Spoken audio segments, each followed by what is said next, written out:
Hello, y'all.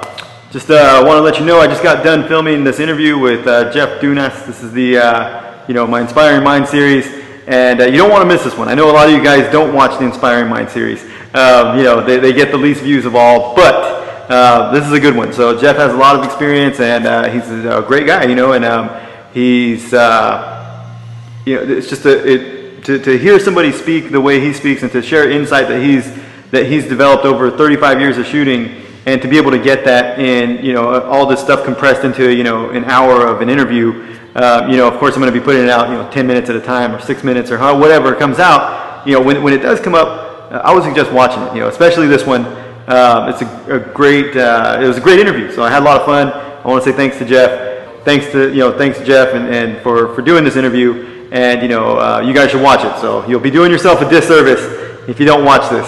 So, check it out.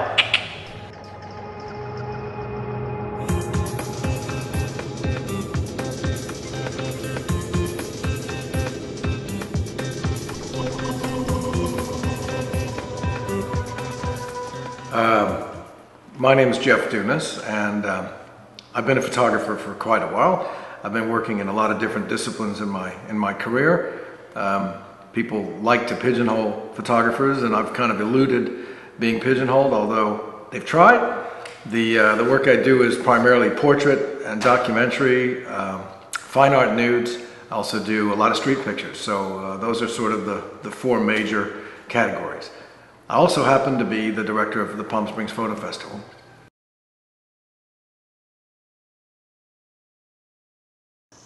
When I was a child, I was given a camera. I think I was 8 or 9 years old, and this is the classic story. You probably hear this every time you do an interview with anybody. But when I received that camera, I realized that somehow I was making a connection to my future. I really was 8 or 9 years old, and I realized this thing was so fascinating, this camera, and the concept of what I was going to be doing with this camera. I started making contact prints in my garage, and I was just, I think, extraordinarily blown away by the potential to document things, take photographs, and I recognized even then that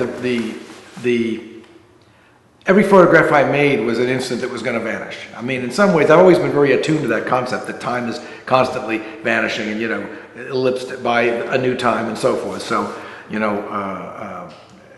the fascinating thing is the only way to capture time is with photographs. Film, photographs, whatever. The new technologies being, whatever they may be, but this is basically, the idea of capturing something is basically comes from photography.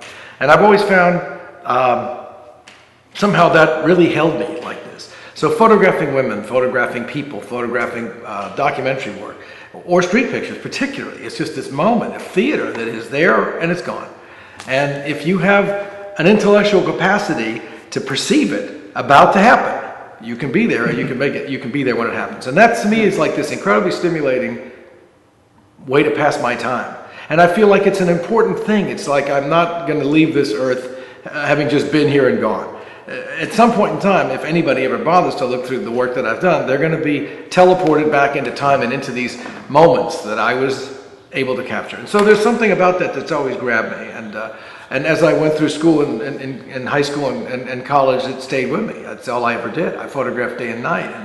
And the revelation or the epiphany came to me when I was about 14 or 15. And I kept saying, so what am I going to do with this? What do I do? What's the point of all these pictures? What am I going to do? And then this idea came, I'll put together a portfolio. And then I'll show it to people, and they'll maybe pay me for this work. And I'm going to make a living at this. And which is a brazen, extraordinary thing to be conceiving at 15. Because, at that time, there were no photo schools particularly. There were some workshop programs here or there, but in most of the colleges, the photo program, if there even was one, was nascent at best, or it came under the graphic arts program or something like that.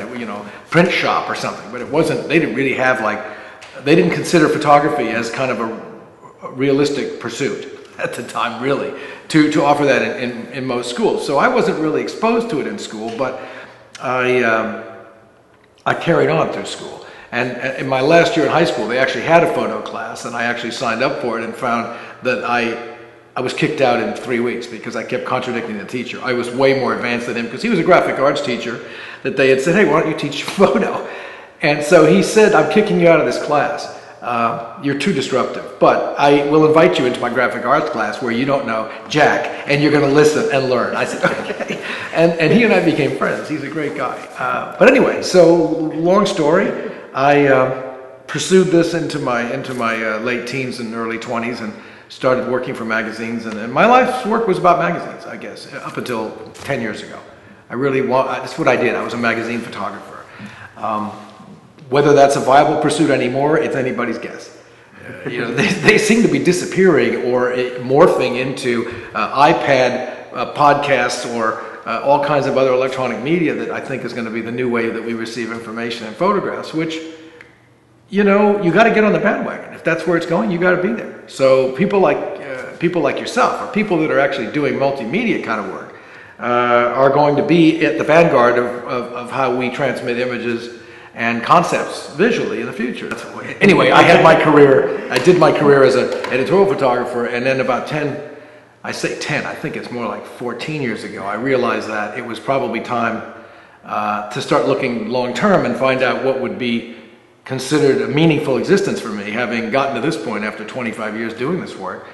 And I basically decided not to pursue that work so much anymore and to spend more time working on my own projects that become my books and become exhibitions and become visual areas that I can control and that I own those rights to and that I can produce what I want to produce with them. So I think that's the direction for any photographer. You do your career, you make your money, you make your living, you have to do that. That's important. And that leads you places that you could never have imagined that you would go, opens doors for you.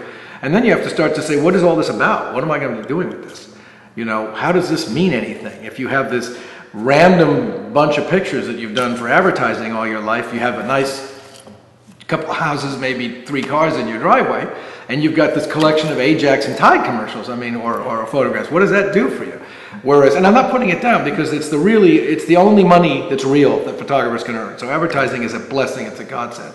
And I consider my advertising assignments, when I get them, to be patronage for me as an artist, because they're allowing me to make a reasonable amount of money so that I can pursue what is important to me. So God bless them, I love them all. But as a photographer, you've got to have more than that in your archives when you reach a certain age in life, or it's not going to be self-serving.